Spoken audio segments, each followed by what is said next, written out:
जिस तरह से भुगतान हो रही थी, अब उस तरह से भुगतान नहीं होकर के बहुत ही फास्ट और फ्लेक्सिबिलिटी तरीके से होगी। बहुत ही जल्द 2 से 4 दिन, 8 दिन, 10 दिन के अंदर आपको पोर्टल पर बहुत तरह की बदलाव दिखेगी, बहुत तरह की फ्लेक्सिबिलिटी दिखेगी और सबका भुगतान निहित है, सबका भुगतान तय है, सबका भुगतान किया जाएगा।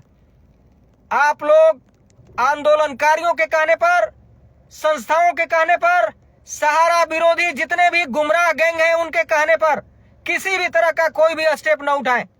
सहारा के ब्रांच को संपर्क करें, सहारा के कार्यकर्ताओं को अपने साथ प्यार मोहब्बत से उनसे बातचीत करें, उनका समर्थन ले, सपोर्ट करें और अपना जो भी आपके पास सर्टिफिकेट है उसको अप्लाई करें। भुगतान 100% मिलेगा। सुप्रीम कोर्ट पर भरोसा रखिए, सहारा पर भरोसा रखिए, सरकार पर भरोसा रखिए। सरकार, सहारा और सुप्रीम कोर्ट भुगतान के लिए जो पोर्टल बनाई है वो पोर्टल करोड़ों रुपए का है। करोड़ों रुपए की लागत से पोर्टल बनी है, कोई मजाक नहीं हुआ है। जिसको आज आंदोलनकारी मजाक बना दिए कुछ हमारे गुमराह गैंग, जो पोर्टल को अपना एक वैकल्पिक व्यवस्था बना लिए, मैं उनसे भी खास करके कहना चाहता हूं कि सचेत हो जाइए। जो पोर्टल के ऊपर आवेदन करवाने के लिए गुमराह करके किसी भी तरह से कोई भी धन उगाही कर रहे हैं और अगर मैनेजमेंट के संज्ञान में आता है तो रिकवरी होगी 100%। और उसके बाद सहारा क्या करती है आप लोगों को अच्छी तरह से पता है। इसलिए आप लोगों से भी खास करके निवेदन है कि आप लोग सम्मानित जमाकर्ताओं का सम्मान करते हुए सही तरीके से, कायदे से, नियम के अनुसार, संवैधानिक तरीके से उनका ब्रांच में अगर वो आते हैं तो अप्लाई करवाइए और उनका भुगतान करवाने में मदद कीजिए। किसी भी तरह की कोई पैसे की उगाही ये मैनेजमेंट की ओर से अलाउ नहीं है। मैं देश भर के सभी सम्मानित जमाकर्ताओं से कहना चाहता हूं कि जितना हो सके ब्रांच को कांटेक्ट कीजिए, जितना हो सके अपने अपने कार्यकर्ताओं को संपर्क करें और उन्हीं से ब्रांच के द्वारा ही अप्लाई करें। और जितना भी आपका पैसा है, जितना भी आपका फंड है, जितने का भी सर्टिफिकेट है, अप्लाई जरूर करें। बहुत जल्द आपको दिखेगा कि पोर्टल पर 10 लाख, 20 लाख, 50 लाख का भी भुगतान शुरू होगी, क्योंकि पोर्टल ही विकल्प है और पोर्टल से पूरा भुगतान होने वाला है। जो कैश लिक्विडिटी पड़ी है 100% पहले वो भुगतान होगा। ये तय हो चुकी है। किसी के कहने पर, किसी के बहकावे में नहीं आना है। भुगतान के लिए सरकार, सहारा और सुप्रीम कोर्ट, और जो सुप्रीम कोर्ट के सुपरविजन में कमेटी बनी है, बहुत ही सक्षम अधिकारी के तहत सक्षम लोग, सक्षम व्यक्तित्व आपके भुगतान को करवा रहे हैं और वेरीफाई कर रहे हैं। जो कुछ भी भूत में हुआ, जो कुछ भी इससे पहले हुआ, डिफिशियंसी आ रही थी, डिफिशियंसी आई थी, डिफिशियंसी को दूर करने के लिए बहुत कुछ किया गया है। आने वाले दिनों में डिफिशियंसी 0 हो, लोगों को फास्ट भुगतान मिले, पूरा भुगतान मिले, इस पर काम किया जा रहा है। मैं आज कुछ और मुद्दों पर भी बात करना चाहता हूं। खास करके जिस तरह से सेबी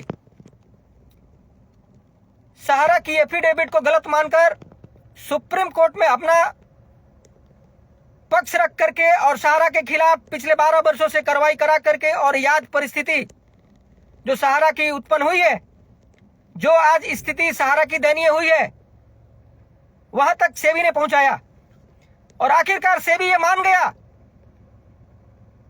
कि सहारा के कस्टमर सोसाइटी में है और सोसाइटी वाले को भुगतान देने में हमें कोई ऐतराज नहीं है।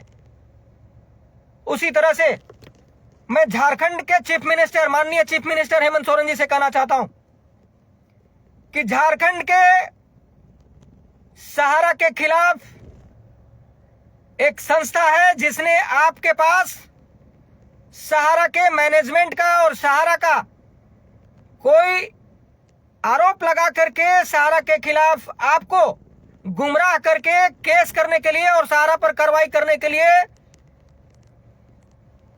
रिकमेंडेशन किया और आपने सहारा के ऊपर कार्रवाई भी कर दिया।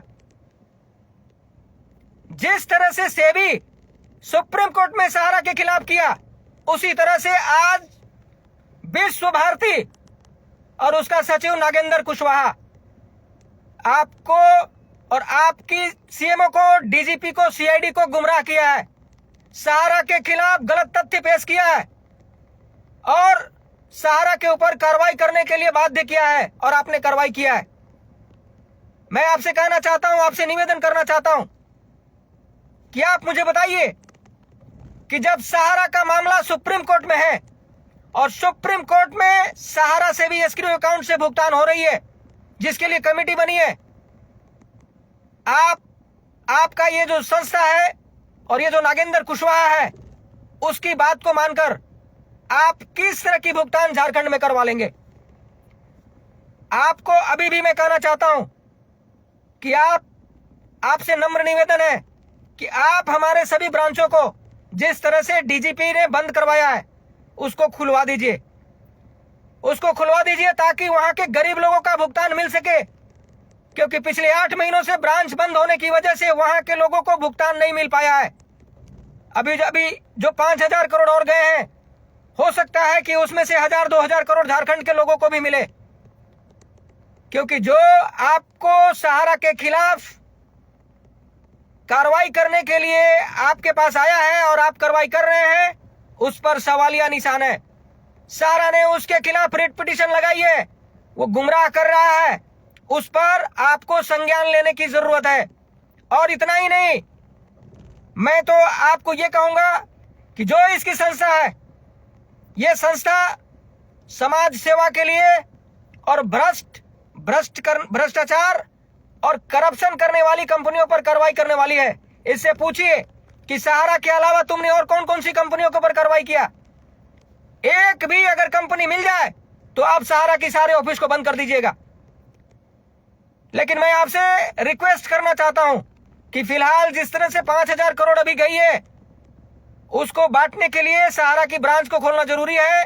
हम आपसे नम्र निवेदन करते हैं, हमारे झारखंड के 50,000 कार्यकर्ताओं की ओर से हम आपसे निवेदन कर रहे हैं कि हमारी ब्रांच को आप खुलवा दीजिए ताकि गरीब लोगों का भुगतान मिल सके। और जो संस्था आपको गुमराह कर रहा है, उस पर बल्कि कार्रवाई करने की जरूरत है, उससे पूछने की जरूरत है, उसकी इन्वेस्टिगेशन करने की जरूरत है, उसको इन्वेस्टिगेट करिए। क्योंकि आज जिस तरह से सेबी ने गुमराह सुप्रीम कोर्ट को किया और आज वही सेबी उस बात को मान गया कि नहीं, हमें कोई तकलीफ नहीं है, यानी कि सहारा की बात 100% सही थी। वही आज मैं आपको कहना चाहता हूं कि हमारी बात झारखंड की जितने भी ऑफिस में कामकाज चल रहे थे, वो भी सही साबित हो जाएंगे। इसलिए इस पर संज्ञान लेते हुए आप हमारे ब्रांचों को खुलवाइए ताकि वहां की जनता का भुगतान हो सके। मैं चतरा विधानसभा के माननीय विधायक श्री जनार्दन पासवान जी को खास करके धन्यवाद करना चाहता हूं, आभार प्रकट करना चाहता हूं कि आपने विधानसभा में सहारा की ब्रांचों को खुलवाने के लिए जो प्रस्ताव रखा, वो काबिले तारीफ है। और वहां की जनता को भुगतान करवाने के लिए आपकी जो प्रयास है, उस प्रयास की सराहना करते हुए आपको हम अभिनंदन करते हैं और उम्मीद करते हैं कि आपकी पार्टी और आपके अध्यक्ष माननीय चिराग पासवान जी भी इसको संज्ञान में लेंगे और सहारा पर हो रहे कार्रवाई को रोकने और आसान तरीके से वहां के लोगों का भुगतान हो सके, उसमें सहयोग करेंगे। जहां तक हमारे देश भर से 22 लाख कार्यकर्ताओं का रोजी रोटी का सवाल है, उसमें मैनेजमेंट की ओर से बहुत सीरियसली, बहुत ही संवेदनशील होकर के इस बात को रोजगार और भुगतान दोनों को पैरेलली चलाने के लिए 2 कंपनियों का आयोजन करने जा रही है। जिस तरह से भुगतान चल रही है उसी तरह से रोजगार का भी व्यवस्था हो, उस पर मैनेजमेंट काम कर रही है। और आने वाले 10-15 दिन के अंदर आपको इसका घोषणा होते हुए दिखेगा कि रोजगार की भी व्यवस्था हो रही है और भुगतान की भी व्यवस्था हो रही है। कुछ लोगों का सवाल है कि तुम तो भुगतान किए नहीं और रोजगार की बात करने लगे। मैं उनसे कहना चाहता हूं कि अगर आप कार्यकर्ता होते, अगर आप सहारा के ऊपर डिपेंड होते तो आपको समझ में आता कि रोजगार क्या होता है। आज जो सहारा के कार्यकर्ताओं की परिस्थिति है शायद आप उससे अवगत नहीं है, इसीलिए ऐसा सवाल कर रहे हैं कि रोजगार भुगतान हुआ नहीं, रोजगार की बात कर रहे हो। रोजगार उतना ही जरूरत है जितना कि भुगतान जरूरत है। आज 22 लाख लोगों के घर में क्या तकलीफ है। अगर आप कहीं भी कोई भी कार्यकर्ता सहारा का अगर दिखाई दे और उसके घर पे जाओगे तो आपको समझ में आ जाएगा कि उसकी परिस्थिति क्या है। इसलिए रोजगार और भुगतान दोनों को पैरेलली चलाने के लिए मैनेजमेंट काम कर रही है और बहुत जल्द 2 नए वेंचर की स्थापना हो रही है।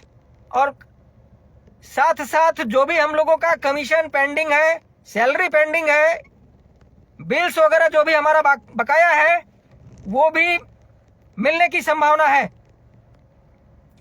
जो कुछ भी सुप्रीम कोर्ट में केस चल रहा है, कंटेम्प्ट ऑफ कोर्ट का जो कुछ भी मामला है वो चलते रहेगा, ईडी का जो भी मामला है वो चलते रहेगा, लेकिन भुगतान और रोजगार भी दोनों पैरेलली चलेगी। इस पर मैनेजमेंट काम कर रही है। तो अंत में मैं सिर्फ इतना ही कहना चाहता हूं कि जो सहारा के खिलाफ ऑल ओवर इंडिया में क्रांतिकारी आंदोलनकारी संस्था देश के जनता को और खास करके हमारे निवेशकों को और कार्यकर्ताओं को गुमराह कर रहे हैं, अब वो वक्त आ गया है, समय आ गया है कि अब आपके ऊपर बहुत जल्द कार्रवाई होगी। और हम और हमारे जितने भी बड़े लोग, सीनियर लोग हैं, जितने भी ऑल ओवर इंडिया में हैं, सब के सब हर एक डिस्ट्रिक्ट में डीएम और डीएसपी को आवेदन करने जा रहे हैं। इसलिए किसी भी तरह की कोई भी चिंता करने की जरूरत नहीं है। हमारे निवेशकर्ता हमारे साथ हैं, हमारे साथ कार्यकर्ता भी हमारे साथ हैं। कुछ लोग गुमराह हुए हैं, उनसे मैं दरख्वास्त करना चाहता हूं, उनसे नम्र निवेदन करना चाहता हूं कि आप लोग लौटकर सहारा की तरफ आइए। आने वाले दिनों में आपको दिखेगा कि सहारा सबके साथ न्याय करेगा। इसी के साथ जय हिंद।